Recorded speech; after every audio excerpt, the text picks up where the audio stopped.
Yo quisiera comenzar contándoles cómo es que me relacioné con la poesía de ellos.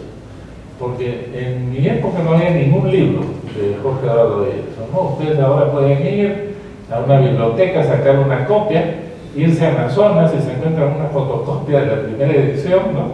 Que vale tanto como la misma edición. Entonces ahora es accesible la poesía de Jorge. En mi época no lo era, ¿no? Y yo, digamos, la primera vez lo conocí simplemente de nombre. Pero fue una cosa que la verdad que se me quedó en la mente, y lo que ocurrió fue lo siguiente.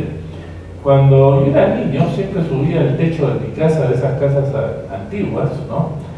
Y había un cuarto ahí lleno de una serie de cosas, ¿no? Entre ellas me acuerdo que había un Cuadernos Americanos, una revista que salía en México muy buena, y una revista que se llama Historia, que dirigía Jorge Lazar. Bueno, ahí en ese cuarto encontré Cuadernos Americanos, y ahí leí por primera vez un poema, probablemente el primer poema que leí, y que era un poema vanguardista, ¿no? Era un poema de Vicente Huidobro, que se llama Edad Negra, un poema que seguramente seleccionado por Huidobro, que yo sigo considerando su mejor poema, al menos es el poema que más me gusta a mí. No sé si por esa lectura infantil, ¿no? Porque realmente fue infantil la lectura. Y bueno, esta revista está toda descabalada, ¿no? Tenía este poema de Huidobro, que venía además adornado con un cuadro de Paul Klee, ¿no? Que era otra cosa completamente nueva, ¿no? Entonces imagínense ustedes un niño leyendo un poema vanguardista y viendo un cuadro de Paul Klee, ¿no? O sea que no es una... Aquí en Lima, que ustedes saben, van a cualquier casa, y lo que se encontraba en mi época, al menos cuando era colegial universitario, uno entraba a cualquier sala y encontraba pues, un Cristo, ¿no? En todas las salas había un Cristo pintado por la misma persona, una copia, ¿no? Y entonces encontrarme con el arte moderno y con la poesía moderna, ¿no? Bueno, había también un ejemplar de una revista Historia, ¿no? Y entonces me puse a ver la revista, y en la última fila del índice, que estaba en la primera página, decía Jorge Eduardo Eyerson, Reinos. Entonces debí buscar en la revista y no estaba Reinos, ¿no? Pero había una separata que alguien había sacado y que, para desgracia mía, no estaba en la revista, ¿no? Bueno, esto ocurrió, como digo, de niño. Me quedó su nombre, como les digo, no se podía encontrar esto en ningún sitio, y en el colegio, pues, olvídense, ¿no? Ahí no se enseñaba poesía moderna, ¿no? Bien, este fue mi más antiguo contacto con la poesía, ¿no? Un poema real del poeta Huidobro, y el nombre de un librito, un nombre raro además, Eyerson. Yo nunca he vuelto a ver ese apellido en nadie, ¿no? O sea, solamente lo conozco por Jorge, ¿no? Bien, muchos años después leí algunos poemas que encontré, ¿no? En una antología, ¿no? Y la verdad es que me gustaron muchísimo, porque eran los poemas de esta primera época y de este libro, que es el libro que a mí me sigue gustando más también, ¿no? Que es Reinos. Bien, y cuando lo leí quedé deslumbrado, ¿no? Porque lo encontraba completamente diferente de todos los poetas del momento que uno sí podía encontrar en librerías, ¿no? No menciono los nombres por discreción, ¿no? Pero uno podía encontrar muchísimos poetas en las librerías, ¿no? Algunos de ellos hasta imitadores de ellos, ¿no? Por decirlo así. Pero los libros de Eyerson, pues, en absoluto, ¿no? Entonces comencé a buscar sus poemas en revistas, en periódicos. No sé cómo comenzaron, no sé de dónde tuve los primeros datos, la verdad que no me acuerdo, pero comencé a buscar en los periódicos y las revistas de los años 40, y entonces comencé a encontrar una serie de poemas, ¿no? Algunos de ellos los voy a leer ahora, y se van a dar cuenta que no están en las obras, ¿no? Algunos de ellos no han sido publicados, otros sí han sido ya después incluidos, por ejemplo, en la última edición de la obra de Eyerson, ¿no? Bien, yo me apasioné buscando estas cosas y estuve muchísimo tiempo, ¿no?, yendo a la Biblioteca Nacional, copiando estas cosas a mano, ¿no?, y después pasándolas a máquina. Y luego,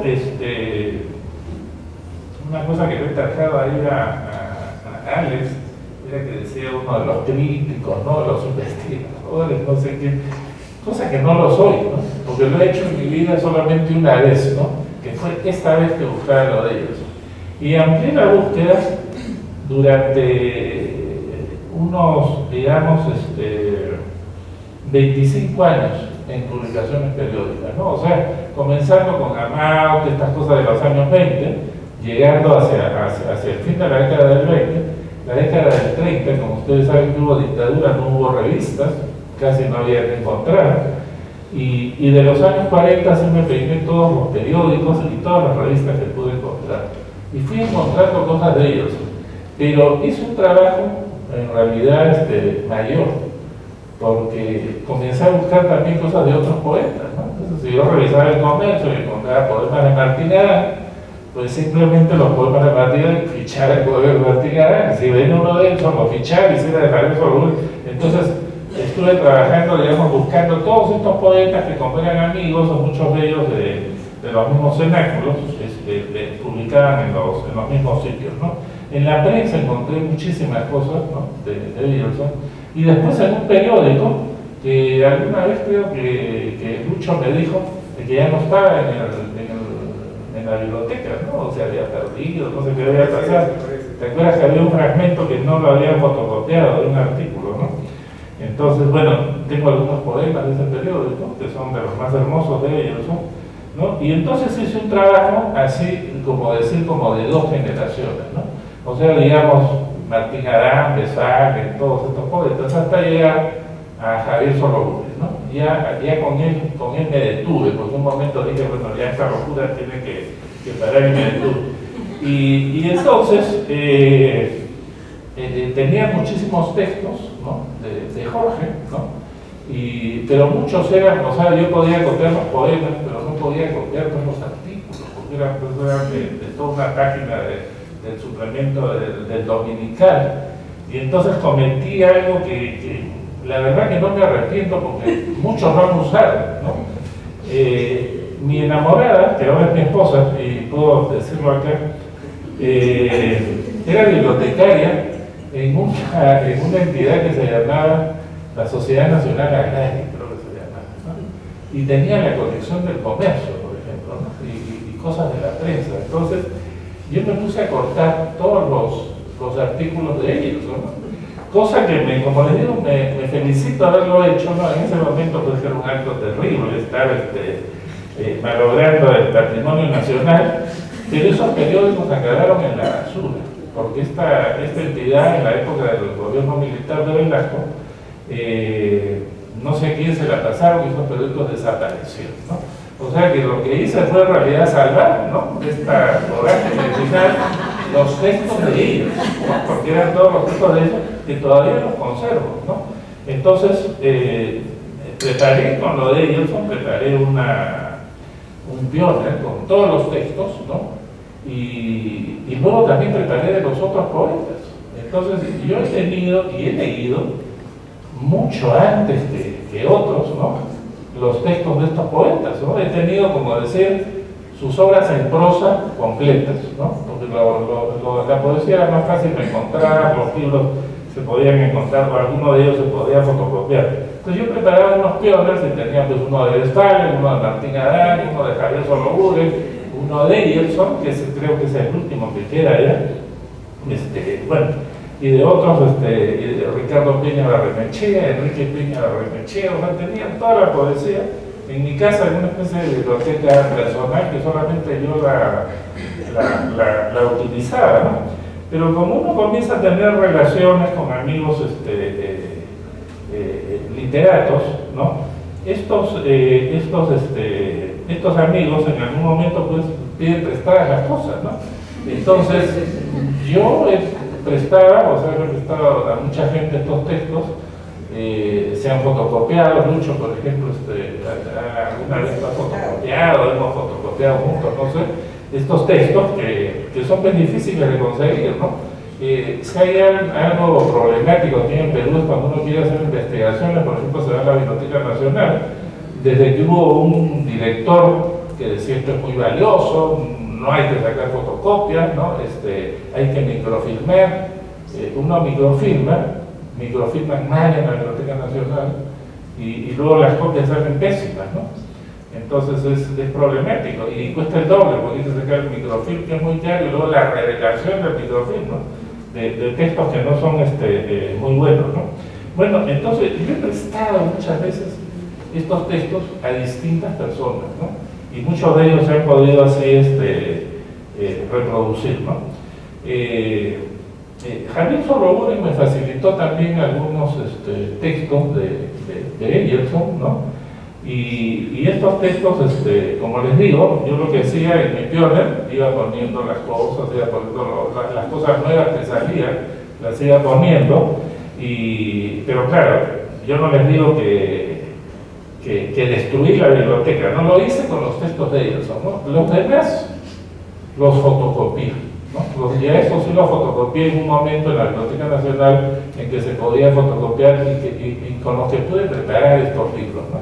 Entonces, bueno, yo he tenido, como decir, las obras de Eyerson desde los años 60, pues más o menos, ¿no? Desde los 60 he tenido las obras de todos estos poetas, ¿no? Y eran muy completas, porque cuando, por ejemplo, se editó Martín Adán, ¿no? Y en el INC no se editó muy bien, o sea, realmente era una edición defectuosa. Entonces, cuando Mejía iba a hacer la edición, un día paso y converso con él, yo le pregunté quién va a hacer la edición. Y me dijo, bueno, no se sabe, vamos a usar la de Liendres. Entonces dije, bueno, si quiere yo se la hago, le dije. Entonces, así fue como preparé la edición de Martín Adán. Casi no tuve que ir ya a la biblioteca, porque todo estaba en mi biblioteca. Yo tenía todos los textos de Martín Adán, pero que tuve que sacar una o dos fotocopias en la biblioteca, lo cual es poquísimo, pues, para toda la obra de Martín Adán, ¿no? Bueno, esa fue una fase, ¿no? Porque una vez tuve la suerte que viajé a la sierra, que me pagaron muchos viáticos, y ahí me gasté un platal en fotocopias, ¿no? En esos años fueron como 800 soles, una cosa así, un montón de plata, ¿no? Pero tenía ya todos los libros de estos poetas que yo admiraba y que leía y que, bueno, por ejemplo, en el caso de Jorge ha tenido estos textos, sus textos, gracias a mí. Tengo por aquí una carta que me dice lo siguiente, después de otras cosas, ¿no? Me dice, sucede que Rafael Vargas, que fue un asesor cultural mexicano que estuvo aquí en la embajada, quisiera publicar un libro que reúna mis artículos sueltos publicados en diarios y revistas a partir de 1945. Creo yo, o quizá antes. No sé qué resultado pueda dar eso, pero me ha pedido que le envíe el material. Como podrás imaginarte, yo no tengo sino unos 4 o 5 recortes viejos. Claro, le escribía ya, mandaba el texto y muchos textos seguro ni le llegaban, ¿no? Pero sé que tú los tienes, casi todos o la mayor parte de ellos. Te rogaría, por lo tanto, fotocopiar dichos textos y enviármelos a Milán, en donde estaré a partir del 15 de septiembre. Tendré que elegir los más potables y corregir una cantidad de ratas. Temo mucho el correo italiano y no sé cómo irá el peruano. Por eso le digo a Javier que, si fuera posible, se podría hablar quizá con Bernardo Rocarrey, para ver si puede mandármelo por la valija diplomática, ¿no? Bueno, yo ya no me acuerdo cómo lo envié, ¿no? Pero que se lo envié, porque después me escribe, un año después, esta carta es del 90, de agosto del 90, la otra es de octubre del 91, y me dice, no sé cómo excusarme por el retardo de estas líneas, que hubiera querido y debido escribirte mucho antes. Concretamente, bueno, habla de cosas que yo le enviaba, ¿no? Que no vale la pena que se lea, ¿no? Primero, y de mis artículos de periódicos después, ¿no? O sea que él recibió las copias y, bueno, no sé si las conservó o no las conservó, ¿no? Pero sobre todo dice en términos más amplios para expresarte mi gratitud por la extraordinaria labor que estás realizando. Bueno, ya son elogios, ¿no? Que me hace Edelson y que, bueno, yo se los agradezco mucho, ¿no? Javier Solórzano viajó a Europa, y Jorge le dio una copia de toda su poesía, ¿no? Se la dio mecanografiada, ¿no? O sea, ya se imaginan ustedes que es un tiempo un poco antiguo, ¿no? Y Javier lo que hizo fue, propuso la edición Aliénese, ¿no? Entonces, esta edición, pero antes de eso, con un poeta amigo mío que ya falleció en 1985, dirigimos una colección de poesía, ¿no? Una colección de poesía que se llamaba Las Ediciones de la Clepsidra, ¿no? Las Ediciones de la Clepsidra era casi como una especie de consecuencia, ¿no? Separada de lo que había sido alguna vez una pequeña y modesta revista que editamos. A ver si tengo aquí la revista. Bueno, no me encuentro. Esta revista se llamaba Creación y Crítica. ¿Ah? Sí, pero esta está cortada también. Está en el segundo piso, Ricardo. ¿Ah? Está en exhibición. En el segundo piso está en exhibición. Ah, sí, ¿no? Bueno, bueno, estoy cortado y... No está aquí. Bueno, nosotros cuando comenzamos esta revista, comenzamos con poemas de Jorge. O sea, la primera página de la revista es un poema de Jorge, ¿no? ¿De dónde provenían esos poemas? Esos poemas los tenía Javier Solórzano, los tenía en un cuadernito, ¿no? Escritos a mano, ¿no? Y tengo aquí una fotocopia ampliada, por ejemplo, de un poema, ¿no? Esta es la letra de Jorge y aquí hay unos dibujos, ¿no? Es un poemita chiquito, juguetón, que dice: la frente llena de nubes, el sol salta, te sigo bien oscuro, acaso no se desarte, el día sabe esconderte, espera, yo llego con flores, con zapatos, sin ojos, solo para hablarte, ¿no? Ya casi como que va iniciando la segunda época, ¿no? La posterior a Edelson. Y esto es todo lo que me queda del cuadernillo, porque el cuadernillo se lo regalé al poeta Eduardo Chirinos, que me dijo que estaba haciendo su tesis aquí está, sobre Edelson, y entonces le regalé el cuadernillo. Claro, ahora me metes un poco, ¿no? Pero ¿qué se va a hacer, no? Digamos, esta fue la revista, ¿no? Y este es el poema de Edelson, ¿no? Este es el poema de Edelson publicado, que no tenía título, entonces lo pusimos sin título, ¿no? Un poema que comienza: Aura Suprema, besa mi garganta helada, ¿no? Bien, cuando Jorge recibió estos textos, ¿no? Yo me acuerdo que le escribió a Javier Solórzano, ¿no? Y lo que le preguntaba era lo siguiente, ¿no? ¿De dónde han aparecido estos fantasmas? ¿De dónde han aparecido estos fantasmas? ¿No? O sea, él estaba pues en Roma, y seguramente ve esta cosa pues de los años 40, ¿no? Y de los primeros años realmente era una cosa para él extraordinaria. Entonces él hablaba de fantasmas, ¿no? Bien, después de esto fue que Javier viaja y llega con los poemas de ellos, ¿no? Bueno, yo cuando comienzo a leer Reinos en la versión que trajo Javier, la verdad que los poemas me desilusionaron, ¿no?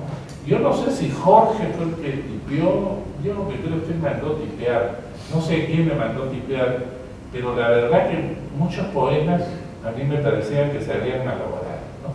Que les había borrado todo el barroquismo que tienen los poemas, ¿no?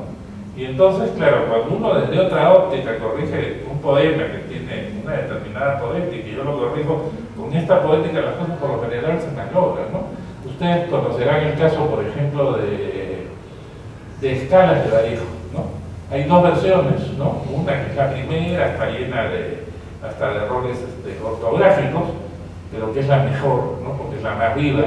Y luego ven al Vallejo ya de la época socialista, que a esos textos, que eran textos de carácter fantástico, trata de volverlos realistas y los valora, ¿no? Ustedes pueden ver Cera, el gran cuento de Vallejo, completamente desperdiciado, ¿no? Completamente malogrado.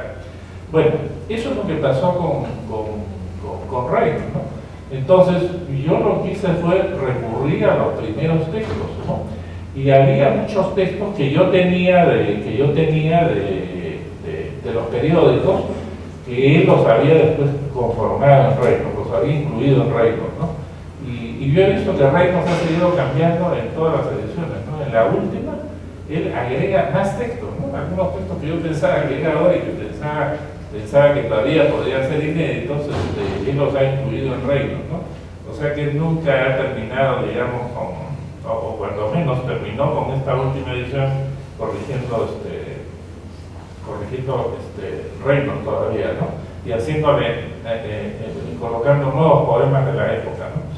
Bien, nosotros preparamos una edición que fue una edición muy pequeña de 300 ejemplares y restituidos los textos y le mandamos pues una cantidad de ellos, ¿no? 100 ejemplares, creo, de los 300 que teníamos, ¿no?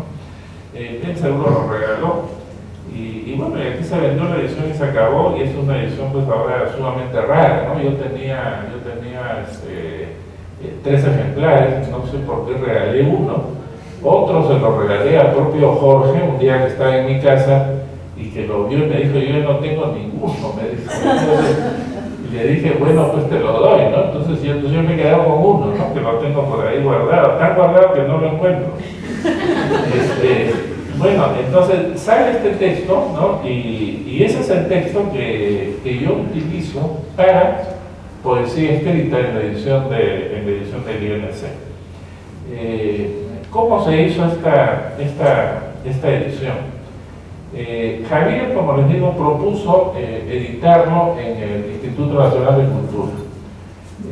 En ese momento se escogió a un determinado prologuista, ¿no? Que estaba conectado con el instituto, bueno, todo el mundo estaba esperando la edición, pues yo mismo, ¿no? Pero este prologuista pues nunca hizo el prólogo, ¿no? Y él mismo se lo había pasado a otro, que era muy amigo de él, o sea, fue un segundo prologuista, ¿no? Este tampoco lo escribió.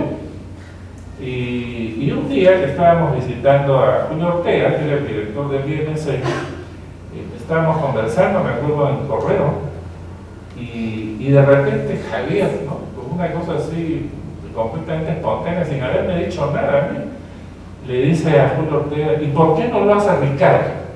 Le dijo, ¿no? Entonces, pero un poco imperativo, ¿no? Entonces, Julio Ortega le dijo, sí, me dijo, es buena idea, ¿no? Yo le dije, oye, te lo se va a molestar este señor, ¿no? No, me dijo, porque le vamos a encargar otro texto, ¿no? Bueno, después este señor se peleó conmigo, ¿no? No digo quién es. Y entonces, bueno, a mí me dieron en la galleta del gusto, ¿no? O sea, pedirme que escribiera un prólogo para el poeta que más admiraba en ese momento, de que tenía manuscritos y todo, ¿no?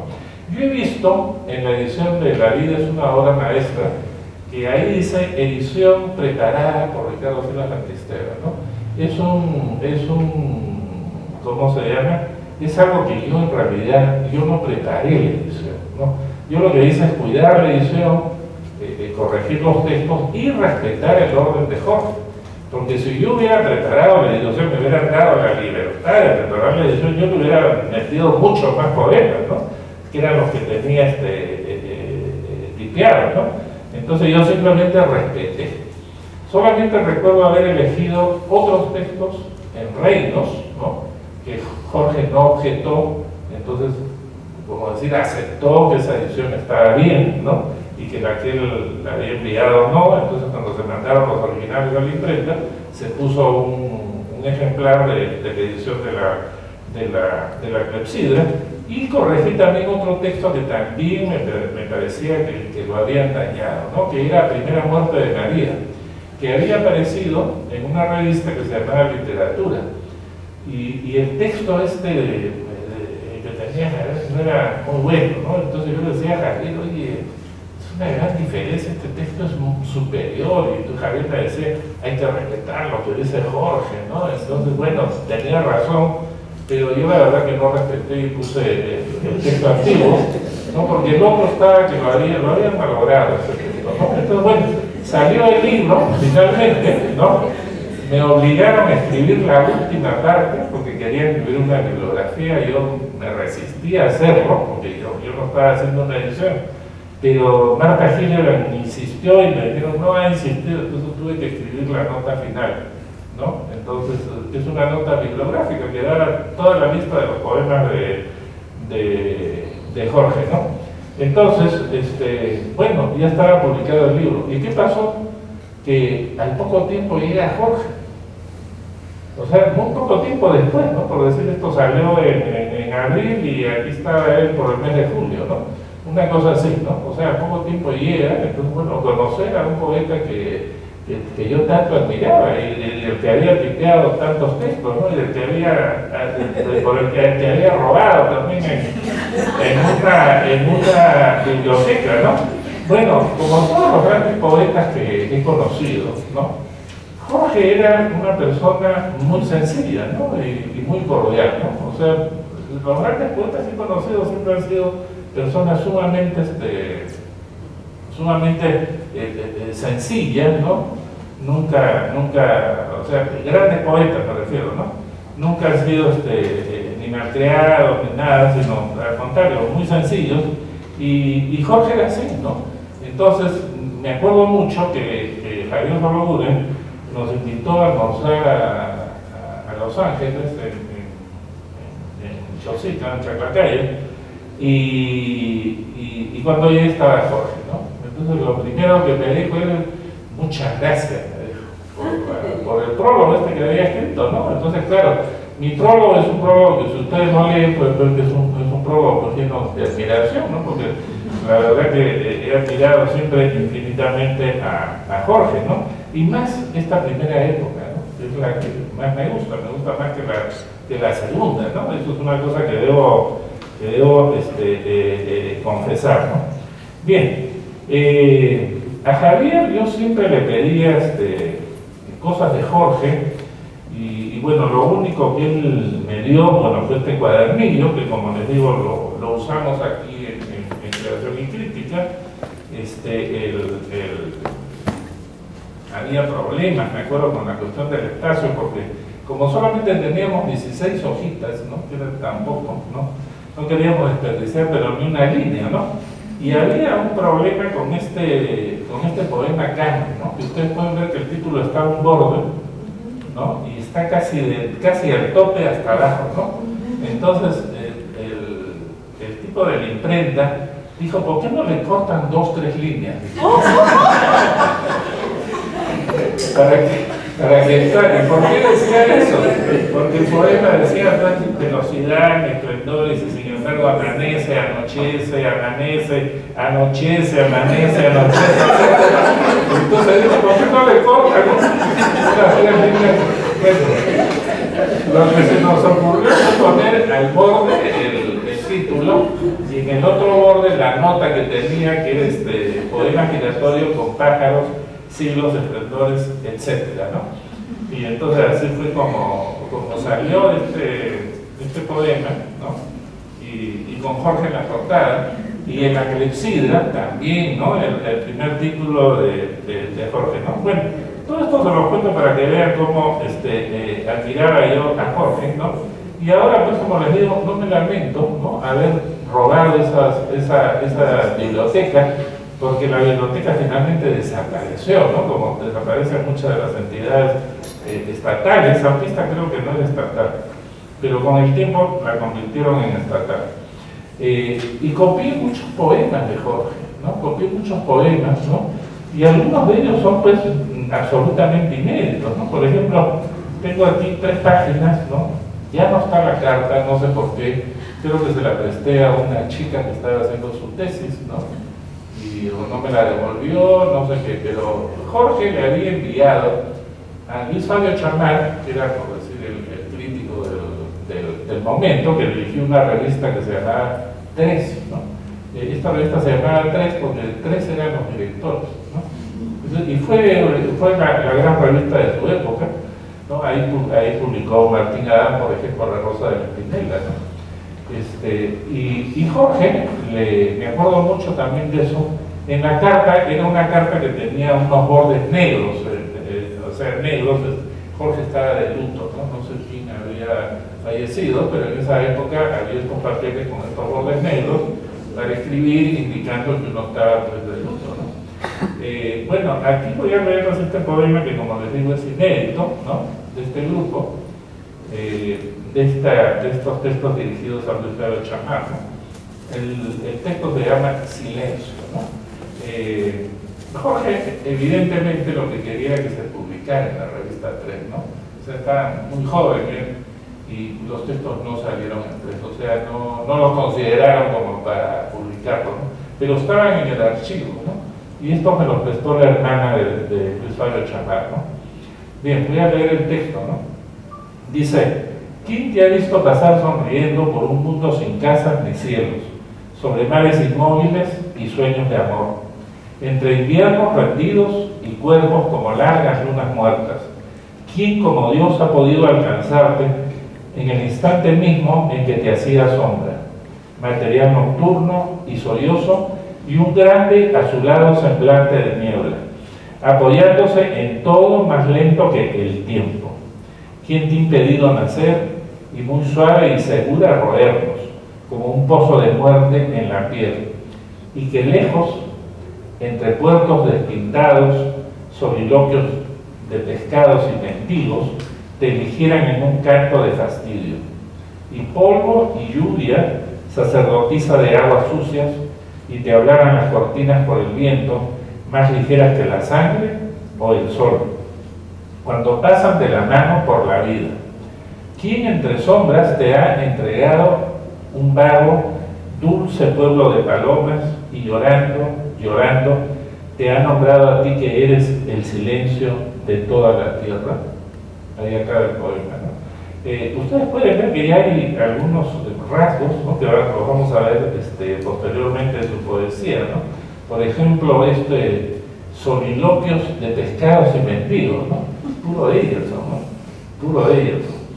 El Eyerson ya maduro, ¿no?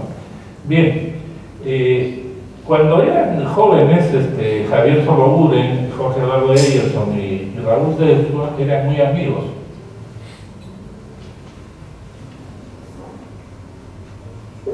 Javier y Jorge, por ejemplo, publicaron en una revista llamada Signo, publicaron sus primeros poemas, ¿no? Estos poemas, que se llaman, en el caso de Jorge, Tiempo Reunido, que son 3 poemas, ¿no? He encontrado que 2 están en el último libro publicado por Jorge, ¿no? Como 4 parábolas del amor divino. Pero las parábolas del amor divino eran 2, ¿no? Y esta era una cosa anterior diferente, ¿no? Diferente en el verso, diferente en todo, ¿no? Bien, cuando eran, como les digo, jóvenes, ellos preparaban unos libritos que eran sus libritos, ¿no? O sea, los 3 poetas copiaban sus poemas, o alguien los copiaba, no sé si Javier, que Javier ha sido el más editor de todos, y les ponían unos títulos que eran títulos generales, ¿no? Pero los libros eran de los 3, ¿no? Por ejemplo, es un poema de los primeros, que está fechado en Lima, otoño de 1942, ¿no? El poema se llama, bueno, el poema no tiene título, ¿no? Pero la colección de los 3 poetas se llama Circulación de la Sangre, ¿no? Entonces, aquí tengo la ficha, ¿no? Circulación de la Sangre, Javier Soloburen, Jorge Eyerson, Raúl Delfua, ¿no? tengo el tamaño, ¿no? Un cuadernillo de 21 por 9, perdón, por 21,9 por 14,5 centímetros, de una cubierta color verde, que estoy seguro que Javier es el que tratará de eso, ¿no? El de Javier lleva el número 1 y está publicado en la obra completa, ¿no?, de la Universidad Católica. El de Jorge lleva el número 2, ¿no? El de Deusto no está, ¿no? Es un poema un poco largo, ¿no? Entonces voy a leerte la otra colección más bien, ¿no? La otra colección se llama Mar Nuestro, ¿no? Y había 2, ¿no? Y había otro que solamente tenía la portada y no tenía ningún poema, ¿no? Bueno, el poema de Deusto, como les digo, no estaba, ¿no? En Mar Nuestro decía Raúl Deusto, Jorge Eduardo Eyelson, Javier Solobures, ¿no? Un cuadernillo de las mismas características, verde, y no estaba el poema de Deusto tampoco, ¿no? No sé si no lo entregó, se lo llevó, no sé, ¿no? Pero eso era lo que tenía Javier en una maleta donde guardaba muchas cosas, papeles, ¿no? Entonces el poema es Mar Nuestro, ¿no? Dice, este es un poema inédito también, ¿no? ¿Qué muda mar de memoria se extiende? O la ilesa junto a un piano, extraña voz de ostra o astro, mar en miserable mar de pena. Así, y en tan abandonada costa humana, avientas vírgenes de sal y espuma, adelfas de osco sueño, hermano pedigüeño de ojos fríos, mar, ¿por qué profundas alamedas de algas tú, secreta flor y luz que piensa su advenimiento con color, ¿no? Bien, es un poema, ¿no? Después hay otro también, más o menos breve, ¿no? Esto de tiempo reunido, como les digo, hay 2 que se han recogido en 4 parábolas del amor divino, que había aparecido en la prensa en 1943, ¿no? Pero este sí es inédito también, ¿no? Rapsodia del corazón herido se llama, ¿no? Dice, su pelo, sus ojos, sus brazos, su misma estatura. Era de noche. Quien lo hubiera tratado, un corazón enemigo, un ay junto al suyo, o un dulce herido con un vaso de leche robada a su misma vida. ¿Quién lo hubiera visto así, indemne y desolada? Oh, era tan pálida la guerra sobre el pasto, y qué callado atardecer en las trincheras, cuando la bombilla eléctrica se abre entre la niebla y vuelan mariposas de los últimos rincones. El polvo ronda los cascos, los ojos se abrazan dormidos, su pelo, sus ojos, sus brazos, su misma estatura. Volvió al despertar, al quejumbroso solar, atravesado por el rostro de su madre muerta, a la humedad que amaba, al fruto que gustaba. Ya no le diría a nadie, usted no tiene corazón, usted es un haz de tierra enfurecida y sin agua. Ya no. Bien, este poema apareció en la prensa, ¿no? Y este poema, que es un poquito largo, ¿no? Tuve que tipearlo con una máquina de tipo muy pequeño para que entraran y no doblaran los versos, ¿no? Yo creo que quien me lo entregó fue Carlos Alfonso Ríos, ¿no? Carlos Alfonso Ríos era un poeta un poquito mayor que Jorge y que Javier, y que fue posteriormente el editor de una revista muy buena, ¿no?, que se llama Fanal, que editaba la International Petroleum Company, ¿no? Yo creo que él es el que me dio este texto, y yo lo cliqué y lo tengo, pero no le puse la procedencia, ¿no? Pero es inédito, ¿no? Dice, es solo una lámpara inclinada, ¿no? Es solo una lámpara inclinada en la calma del mediodía, Señor con mayúsculas, ¿no?, cuando nos muestra la sombra de sus manos doradas, para que curemos el rostro, el cuerpo aún llegando de lo profundo del alma a la rosa y los ojos abiertos. Sí, Señor, tú bien comprendes que en ella sola un ángel no cabría, si no fuera por la falta de reposo que siempre ha tenido, que es como su penumbra desalada o su manto de santa plebe. Ella sola, temblando en el ofertorio de sus pechos de bronce, nunca ha exhalado esta luz tan próxima a la sombra, pasando con amor sobre mi estatua índiga, pidiendo, abriendo el corazón en desconsuelo por la habitación oscura. Yo nunca he visto un azul herido o un libro abierto. En el reinado doloroso de esta lámpara, maltrecha y tal de ayer, que ahora goza las esperanzas en su perfil de aceite. Yo desconozco tu amor en el de ella, también el calor que nos afirma, su misteriosa alba madre. Y esta tarde, que en su bronce melancólico se sueña largamente. Ella todavía, y así es como mi sombra, velando su paciencia por encima de mi rostro levantado, ¿no? Un poema un poquito más largo que los otros, ¿no? Y bueno, y así hay muchísimos poemas, como les digo. Este, por ejemplo, es mejor, ¿no? Se llama Diario Nocturno del Bienaventurado, ¿no?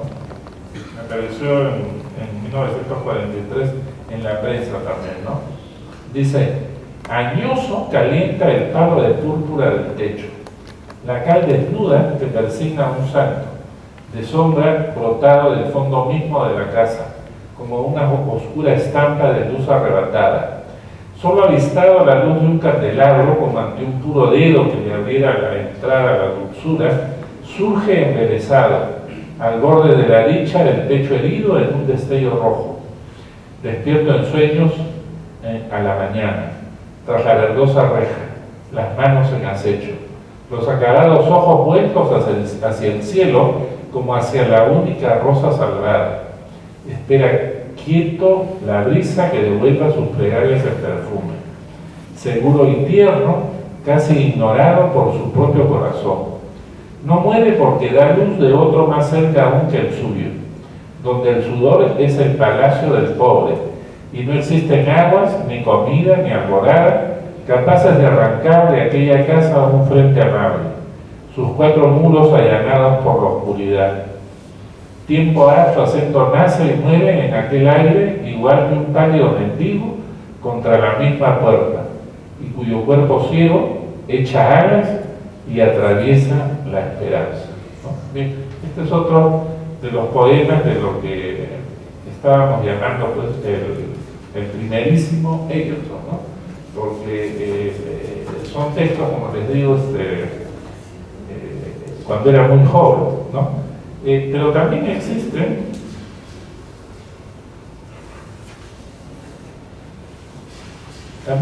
algunas declaraciones de ellos, también perdidos en revistas, ¿no?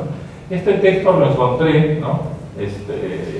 Cuando estaba buscando textos de Javier Solobuden en los años 40 para la edición de las obras completas de Javier, que editó la Universidad Católica, y encontré unas entrevistas que le habían hecho a Javier, a Jorge y a Sebastián Salazar Gómez, ¿no?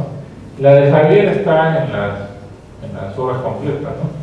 Y estas les preguntan a ellos, porque eran muy jóvenes y estaban en la universidad, acerca de la universidad, ¿no? Las dos primeras son sobre la universidad, no son tan interesantes, ¿no? Pero en la tercera le pregunta: ¿qué opina usted de nuestra joven poesía? ¿No? Y entonces un poco lo que pensaba Jorge sobre la poesía, pues, de su época, ¿no? Entonces Jorge dice lo siguiente, ¿no?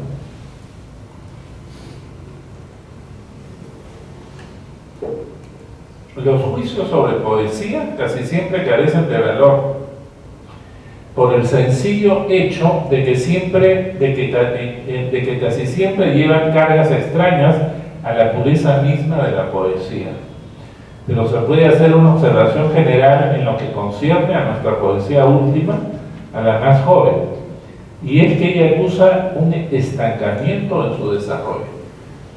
Nuestros jóvenes poetas parecen haber agotado su expresión estética y solo atinan a volver sobre sí mismos temas con el mismo tratamiento, sin renovar su expresión.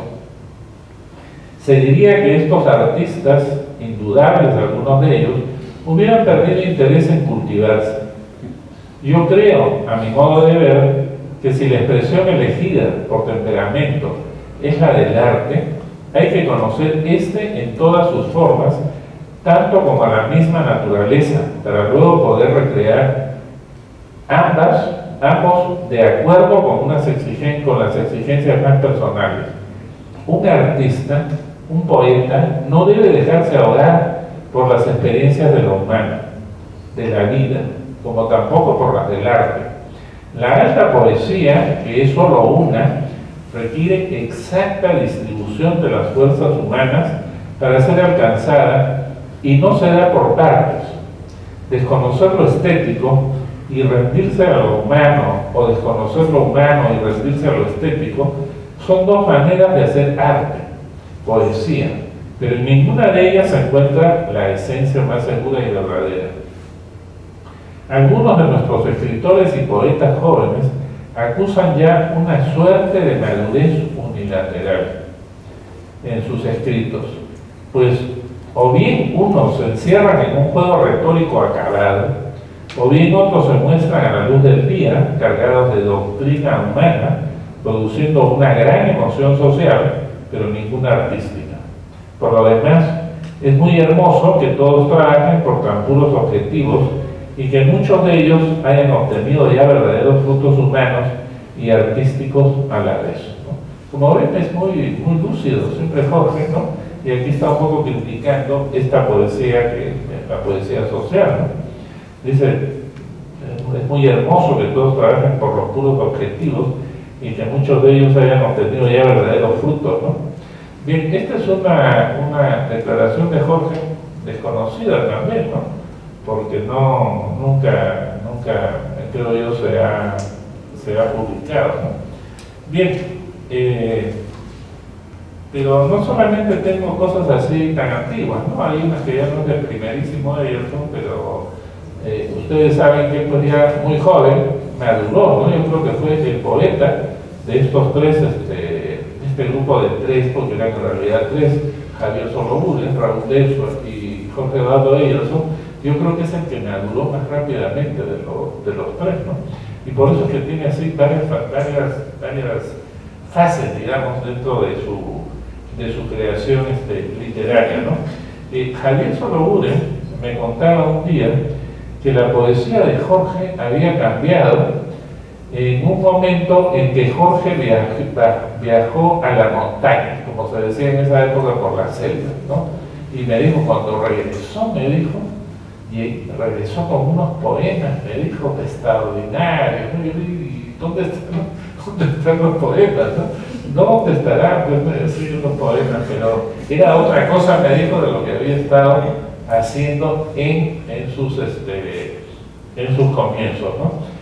Y digamos, Jorge escribía mucho, como les digo, en periódicos, ¿no? Y hubo este periódico que se llamó La Nación, que yo creo que fue un periódico un poco de carácter político, no tenía muchas páginas, ¿no? Y creo que el jefe de redacción era Raúl Delso.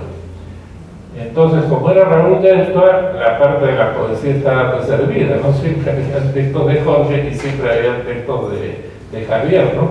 Y textos de Jorge no solamente de poemas, sino también muchos de crítica, comentarios, por ejemplo, Jorge comenzó mucho a escribir una época sobre teatro, ¿no? Por ejemplo, vino aquí a Lima Margarita Chirú y Jorge le dedicó un poema, además, ¿no? Ese poema que se llama En la Mancha está en el periódico dedicado a Margarita Chirú, ¿no? Parece que le entrevistó, la fue a ver, no sé, ¿no? Y comentó una serie de obras, ¿no? Por ejemplo, hay un comentario sobre Volpone, ¿no? De Ben Jonson, y sobre otras obras, ¿no? Comentarios sobre teatro, ¿no? O sea, él seguramente iba al teatro, leía las obras y luego pues realizaba estas reseñas, ¿no? Y había otro tipo de trabajos también, pero que yo pienso que eso desgraciadamente ahora casi no se ve bien, pero en ese momento era una novedad, era que Jorge glosaba unas fotos, ¿no? O sea, tomaba fotos de distintas cosas, ¿no? Y les ponía unas leyendas, pero que eran unas leyendas que parecían, que eran muy poéticas, ¿no? Eran, la verdad, muy poéticas, ¿no? Yo no sé si tú has publicado esas, Hay uno, por ejemplo, las estatuas y la muerte, creo, ¿no? Una serie de textos, ¿no? Bien, en esta época ya para no cansarlos, voy a leerles, ¿no? Del año 47, un par de poemas en prosa, ¿no? Este texto, por ejemplo, que se llama Orfeo, ¿no? Que es del año 47, ¿no? Dice: ahora sí, esplendor, con tu laudable espuma, quita la sombra a Orfeo, dulce hijo de Apolo, caballo de perlas grato a Eurídice y a la noche. ¿Has visto corrientes melancólicas de musgo? ¿Has visto centro amable de cristales, hotel lleno de vino? ¿Has visto a Orfeo bajo el frac mortuorio cantando con ninguna orquesta? Apenas llora, vírgenes de Tracia apenas comen. Sus dulces ojos ya no giran. Sus labios divinos, alimentos de los peces, ya no tiemblan con la risa y su triste madre Calipso, fluyente musa, hace convertido en atroz pomada, antiséptico de nieve. Oh, tranquila esfera, reino de mares y trompetas, cielo de aceite donde una ciudad sin nubes lentamente se consume. Tal vez Orfeo, desde la roja brisa con un saxofón de seda, sople el mundo eternamente. Tal vez sus labios de plata, en un sombrío jazz, nos devuelvan a la muerte mientras arde su lira en la canción celeste, ¿no? El otro día estuve leyendo mi prólogo, ¿no? Me encontré las frases esas un poco pomposas que uno escribía de joven, ¿no? Y me acuerdo que este tipo de recurrencia a la mitología, pero para hablar de cosas presentes, ¿no? Por ejemplo, aquí se dan cuenta que esto se trata probablemente de una orquesta, hay un cantante, ¿no? Y al final aparece, ¿no? Cuando aparece el sombrío jazz, ¿no? Y nos damos cuenta pues que no son los dioses, sino que él está llamando pues a Orfeo, seguramente a un cantante de qué cosa, ¿no? Y esto siempre lo veía encantado, lo llamaba pues la transposición temporal del mito, lo llamaba, ¿no? Pero con relación a otros poetas en que esto se nota más, ¿no? Como Ajax en el infierno o Antígona, ¿no? Este creo que es uno de esos poetas, ¿no? No recogido por Jorge, yo no sé por qué, probablemente ya no tenía copia, ¿no? O que este sí me parece mucho más hermoso, ¿no?